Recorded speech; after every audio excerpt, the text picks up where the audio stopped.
From the liberal Northeast comes a lone voice of truth. Honest commentary in dishonest times. Think deeper with Juan Newsom. This is the Cure radio program.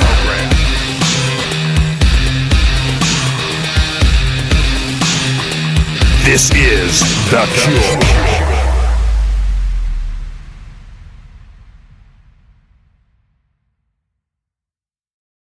I really like your story and your background.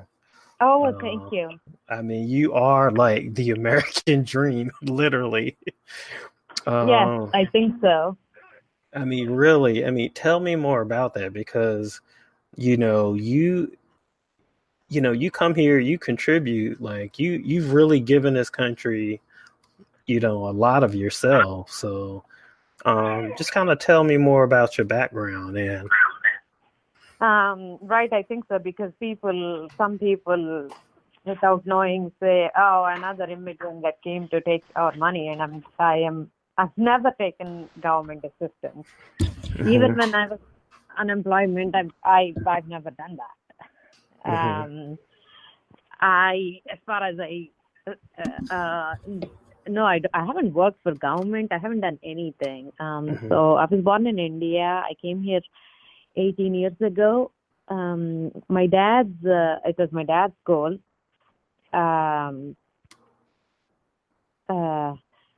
to have us be residents of this country. My mother was a political science professor, so they both agreed on that. Wow. My dad came here in the 70s, so he fell in love with the country. And of course, my mom studied political science and history, so she knew all about that.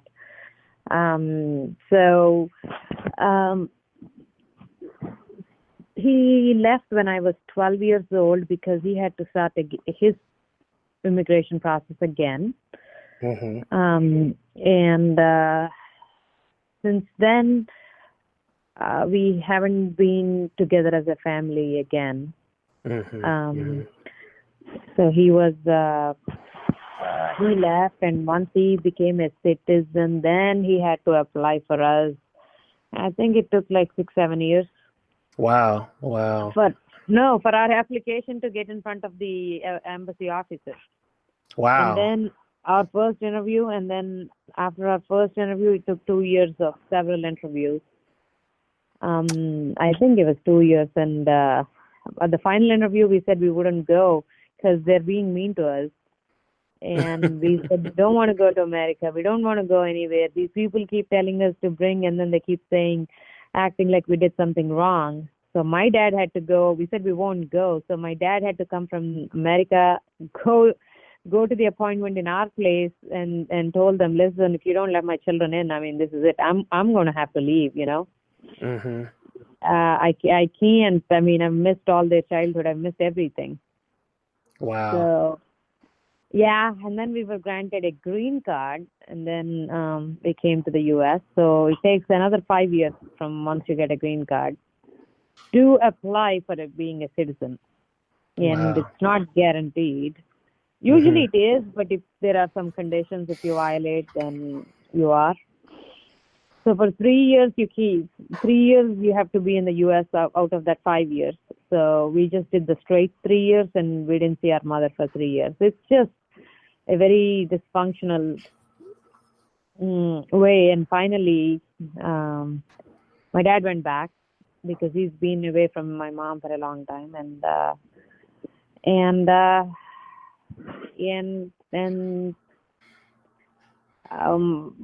By the time my mom wanted to join us, 1 hour from the airport, she passed away in a car crash. Oh, wow. Yeah, so that's it. Wow. So what was it like? You said you came here when you were 12. No. My dad left when I was 12. Oh, okay. Your dad left. Okay. Yeah, so it was from there, and I came here when I was 23. So, I mean, all that time, my dad was just a visitor. Wow. Yeah. Wow. So what was your first experiences here in America when you arrived at 23? Were you like a student or? No. No, he just left us in an apartment and gave us some money, and he said, "Live like everybody else who Wow. comes to America." So we tried getting jobs. First, we got a job in a telemarketing company. So we've been working that, and later on, I went to SMU for I was accepted into Master's Applied Economics, but I dropped out because I couldn't do the whole bus to work and then from to here and then back to work. It was just too much, so I dropped out. Okay. Then you moved into real estate. You got into real estate somehow. Oh, a long time after. So then I studied software programming, which I studied some in India, and then I became a programmer. And there I couldn't. I mean, I liked the job, but they weren't making money, so they couldn't pay me 2 months, 3 months. So, so in the evenings I worked as a cashier from 6 to 12, so that I can sustain my job. Wow. Yeah, and so 8 to 5 I was a programmer, and 6 to 12 I was a cashier in Albertsons for a bit. Wow, you were in it for the skills. That's amazing. Wow. Yeah. So then finally I got a job at Citi at $15, which I thought was like the best thing on earth, which I still think so. And so I went to Citi Financial and started working there. And then started working real estate, and I did both full time because I couldn't do real estate part time if I planned to eventually get into it. So I was going and showing homes during lunch and running back and trying to, Wow, sneak out. that's amazing. And yeah. So I did both together. And after a few years, I was at a point where I thought I could risk sustaining just on real estate, and I took the risk and quit my job. And it worked. It worked Wow. out. And after a few years, then I started a small construction company as well. Oh, wow, that's amazing. It's small, yeah. It's just a small one. It's still amazing though. You like hunting for your food that way. Yeah. Wow, that's Yeah. awesome. I totally commend you in your journey. So Well, you're running. see, but that was the same story of several people in this country. I mean, that's why it's not me calling it, right? It's called the land of opportunity. I didn't name it. That's the story of the country. Yep. It's not just me. It's millions of people who did that. That's the beauty and the magic of America. Wow. So now you're running for Congress. Yes. You're in the 24th district, Texas. I believe Kenny Merchant is in that seat now. Correct. So he's stepping down, and so it looks like you're in a loaded primary. I mean, you have 5 other candidates. Correct. What's the landscape? How are things going so far with the campaign? Since there are no polls, no one knows, but pretty much, we are all at a disadvantage because the rest of us are not career politicians. Establishment candidate has been a career politician. I mean, she's been in this for 12 years. First a council member, then she became the mayor. After 2 terms, she got a better opportunity at HUD, and she went to HUD, and now this opened up. So she resigned her HUD job, and now she came over here. So obviously, there's a lot of name recognition, a lot of connections, a lot of all that. The rest of all of us are just regular people doing our own thing, and somehow or the other just got in. So definitely she has a lot of advantage. Definitely. So okay. Van Dune's been around for a while. Even I know her up here. Really? Yeah. I mean, she's she floats. Her name, because Texas is one of those states where Northeasterners kind of venture to. So, and Ah, me, I keep okay. up with the politics, Yeah, yeah, I keep yeah. up with the political side of it. And I'm like, who's in office and so Yeah, forth. And yeah.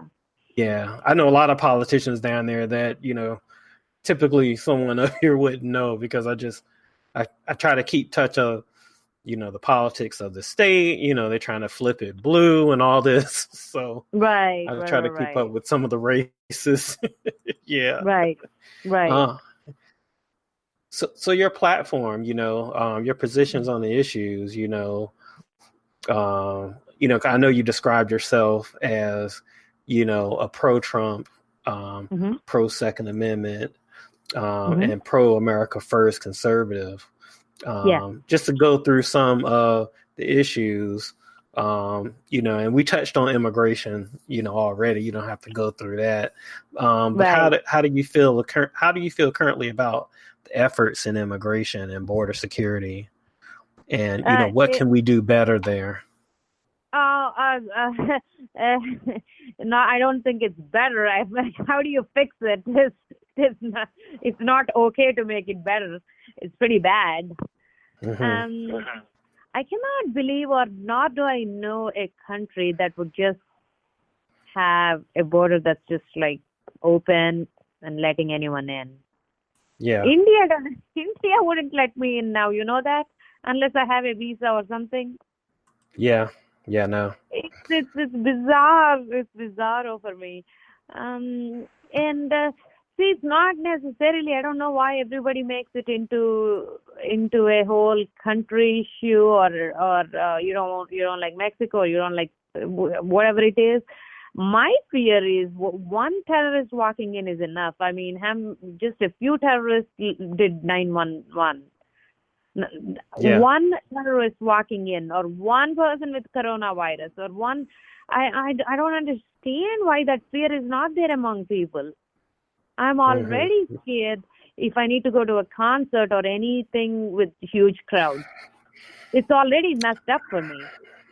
Well, I yeah. Well, just I can tell you from the American perspective, we've been, especially before 9/11, we've been relaxed for so long. Like right, things were just secure outside of our borders. It wasn't until 9/11 where the vulnerability was exposed. Before, you could go to an airport and go all the way to the gate with somebody you're dropping off, all the way to the right, plane. So there's just things that just, our country dramatically shifted in the other direction. But yeah, before and it that. was just like you would never think a 9/11 could happen. Like it just wasn't a thought. But right, then that's my point. That's exactly what the one thing happened, and we still haven't learned. Yeah. I don't Yeah. understand when we had to fill our applications. They research our backgrounds to make sure there is not even a small criminal issue. The research they check our medical history. They make sure we don't have any. They make sure we are vaccinated. They make sure we don't have any any contagious diseases. There's so many things we go through, and now it's just open. I don't understand the danger part. Why nobody's speaking about that? Yeah, yeah, and you're in Texas, so you see it. You physically Right, can see it in some right, instances. right. Wow, wow. I mean, up here, when you look at the Washington D.C. and the New York corridor, the liberals there, and you look at the coastal liberals, the West Coast liberals in LA and places like San Francisco and Silicon Valley, it's all a game to them in a sense but if you go to Texas, Arizona, I mean places that are actually on the border, Southern California, where Mhm. where people can cross, well, it's a little more secure now, but before it was easier to cross, people deal with this issue. I know people in El Paso, Texas, and they see people crossing the border like every day, every other day. Right. Physically see them crossing the border. So, but that's in the middle of the country, and and especially in the Northeast, they're just really out of touch with that position. Right, right, Yeah, right. yeah. Yeah, Well, absolutely. how do you feel about taxes and the economy? Are you like a flat tax person or a fair tax person or? Well, I don't know what the heck fair means. It means different things for different people, right? Yeah, I don't know what fair means. I've always been a flat tax person. Exactly. I mean, yeah. So, obviously low taxes. It's to the point that I believe that taxation is a tool that could be used to infringe your rights. Yeah. And that you call it conservative or hardcore, however you say it. Yeah. No to taxation. It's a very bad thing. Yeah. A lot of people, and there's one statistic, and numbers don't lie.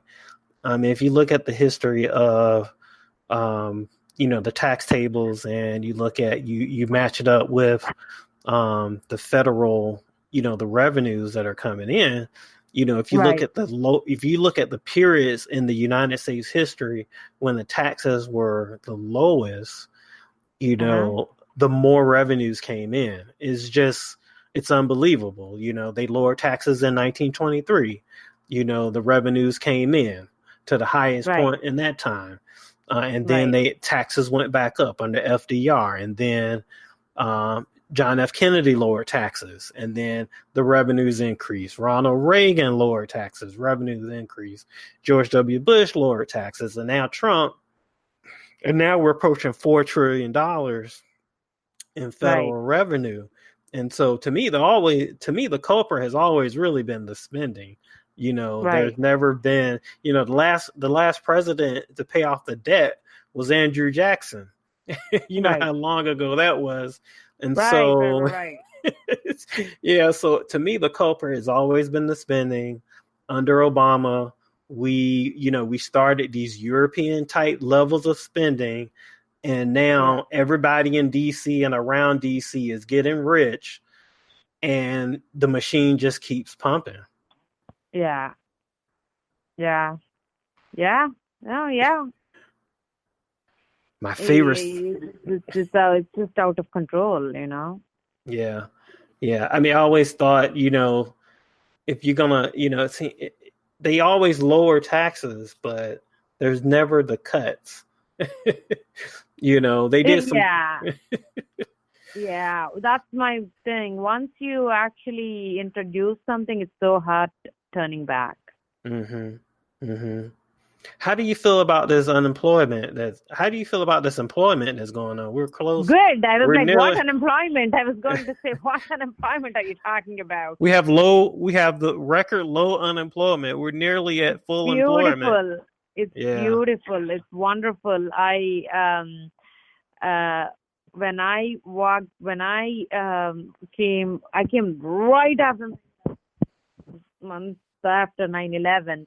And my dad left us, and how many places we walked. It's trying to apply for jobs. Every grocery store, Walmart. I mean, just shop after shop after shop after shop, store after store, and nobody was hiring. And when we told my dad after 2 months that we couldn't find a job, my dad was in India, and we called my dad. My dad goes like, "What are you talking about? Not getting a job in America, impossible."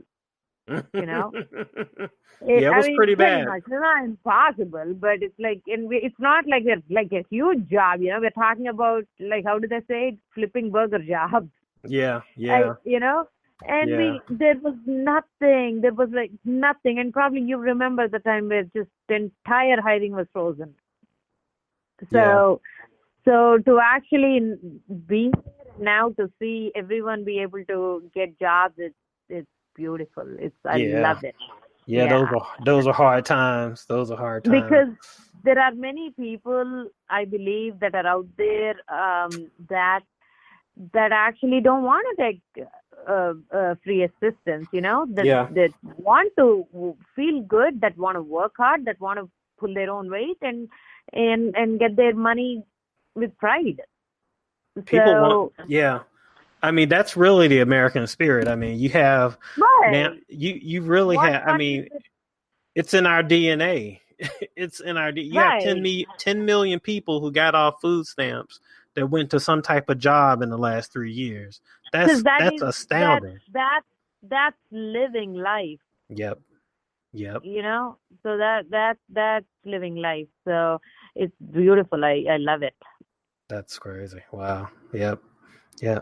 How do you feel about, this is something that's near and dear to me because, when you talk about, see, I work in consulting and, Mm-hmm. I've been in corporate for a little while now and I love different perspectives, and I like Uh-huh.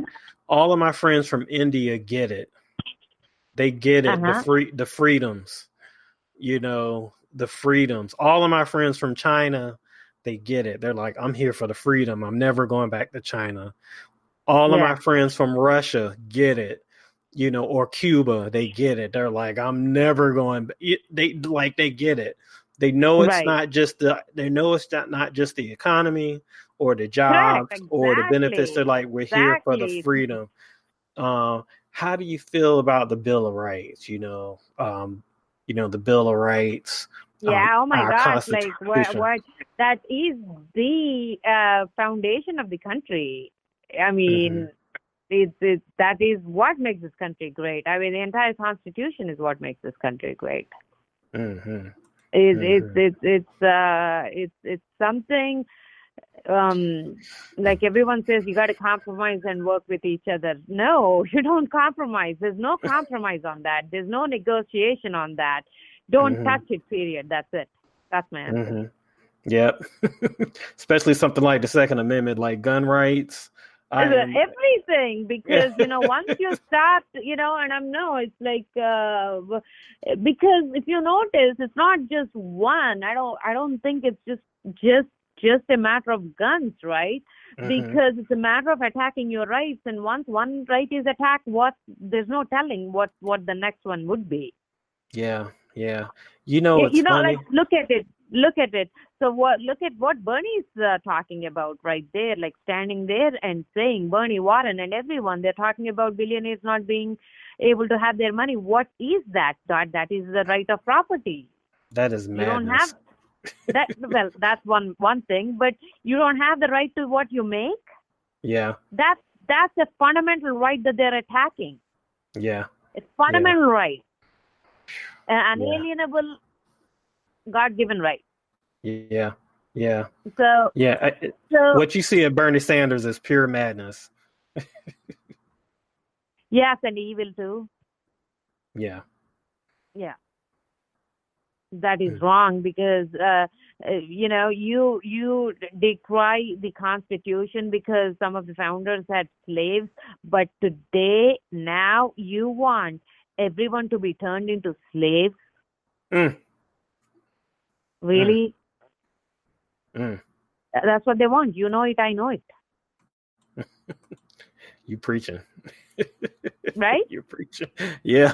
Yeah, you're right. You're Yeah. absolutely right. I mean, you're absolutely right. And unfortunately, a lot of Americans, they don't see it that way. Sonny, I'm going to tell you before, let's see, I'm 40 years old. So, um, I remember growing up in the 80s and in the 90s, and it was different.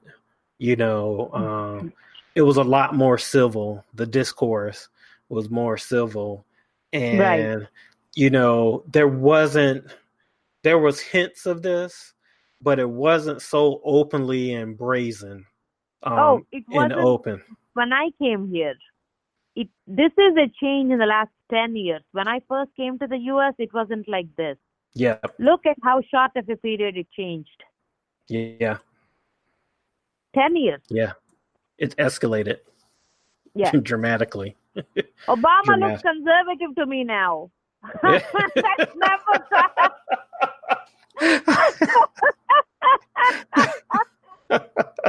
God. You know what I Now mean? that's At least that. he was hiding his communist connections. Yep. Yeah, He he was really was. he wouldn't speak it openly about his grandfather, who about this other guy who was his mentor, and all these people. But now these people are talking about it with pride. Yeah. The squad, they're out in the open. Oh my gosh, don't even start about them.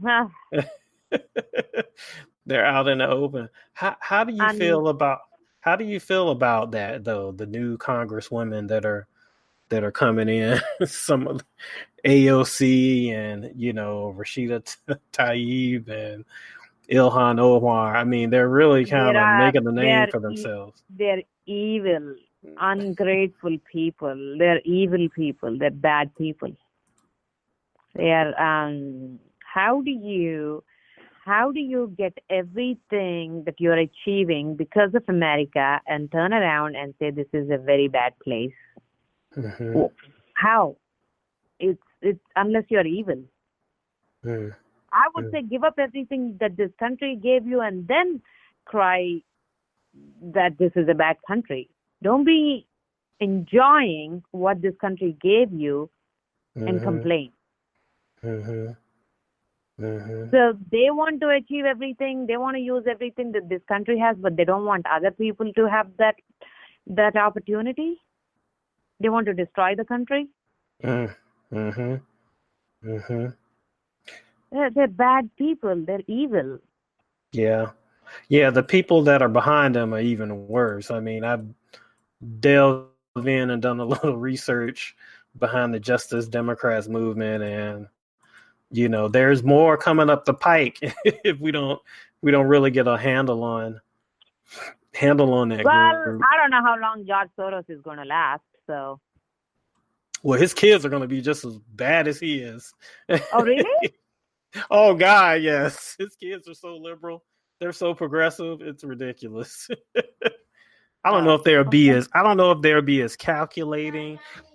I don't know if they'll be as calculating and effective as him, but yeah, they will, they're very progressive. They will, give to progressive causes and so forth. Yeah. Hey, who knows? I mean, maybe they like money and they don't want to get in all. They just want to go out like buying islands and buying planes and racing that would around. Be nice. And probably they like that. They might like Sunny, that would be nice. That would be very nice. Usually kids, That would be very nice. You have a very pro-life position. You have a strong pro-life position, actually. Correct. Yeah, I mean, can you talk about that a little bit? Yes, because it's again very fundamental. My positions or everything are like really, really basic, simple. It's not complicated. So pro-life because it's the first founding declaration: life, liberty, and the pursuit of happiness. Everything revolves around that. If we can't protect the life, any life, and I'm talking about human beings' life, but if you can't protect life, what good is that society? And I don't understand. Everyone talks about how society needs to steal from the billionaires and give it to somebody else, and steal from this one, and the bureaucrats will be sitting there making decisions about somebody else's money and who gets into business and all that. But the same government is okay with like lives being lost, and that's fair. Yeah, that's what I mean. Their sense of fairness is so upside down, like they're crazy. I mean, what's more important? Like stealing money from somebody else is okay, but losing lives, that's fine. I mean, that's compassion. These people who tout that they are the compassionate people, right? Where is the compassion? Wherever I see, I don't see any compassion at all. Yeah, so what's this whole deal about? I mean, how do you speak about aborting a baby that's the day before birth? How did you get so low? How did your thinking get so disgusting that you are not even ashamed of saying that? And then the over fourth time. was abortion. Yeah, it started in bits. Over time, though, they pushed it to this point. And, watch me if you just let it go. I mean, already there's a professor who's talking about killing a baby until 2 years is okay. So soon they'll be starting talking about killing a baby until 5 years is okay. Then why not kill the person down the street when they when they feel that person is no longer useful to the society? Wow. We are going on the path of Hitler. Yeah. Oh my God. Yeah, absolutely. Talking about the society, about the greater good, that's exactly what Hitler did. I know, but that is the truth. Wow. So how's your campaign doing now? How can people help you get in this seat? I know you probably, imagine, volunteers, I know are all welcome as well as donations. Right. Volunteering and donations. I'm not accepting any organizations' money like President Trump. I don't want anyone to own me, and I don't want to owe anyone anything. No favors. So I don't have anything. I don't have endorsements that I need to do something for. Yep. I have no entanglements whatsoever. But individual donors can donate to you, right? Yes. See, that's different, right? So if anyone can spare a few dollars, yes. www.sunnyforcongress.com. If anyone knows anyone in the district volunteering, we're at the last stages. That would be kind of a big deal if someone can. In the last leg of the race. So that would help, or even just passing my name around. That'll be awesome. And you're also on Facebook and Twitter, right? Yes, I am. On Facebook, it's Sunny for Congress. Twitter, Sunny for TX24. Okay, and your congressional district is like Fort Worth, Dallas, in that area. I just want to get it. It's around the airport, DFW airport. So it's there is a map. If you Google Texas 24 map, you will see the exact thing, because there are certain lines that are in that go within cities, but pretty much Carrollton, Irving, Coppell, part of Grapevine, Hearst, Euless, Bedford, Colleyville, South Lake, a little bit of Fort Worth, and a few other. Okay, but you guys are knocking on doors. Yes. Okay, folks, you guys got to support her. She's a very strong conservative. Sunny for Congress. Sunny, thank you for coming on. This was awesome. It's all my pleasure. It's such a pleasure talking to you, especially someone who understands and is on the same page that I am, because I think this is the time when everyone needs to be vigilant. It's the fact that they're discussing socialism, the fact that they're discussing how to steal money on a presidential debate on world stage, and they're discussing how much money they would steal. That's the debate, right? So is stealing all the money okay, or stealing half the money is okay? That's the debate. That's on world stage. Yeah, it's pretty insane. Yeah, I'm going, you idiots. I mean, they're not idiots, but the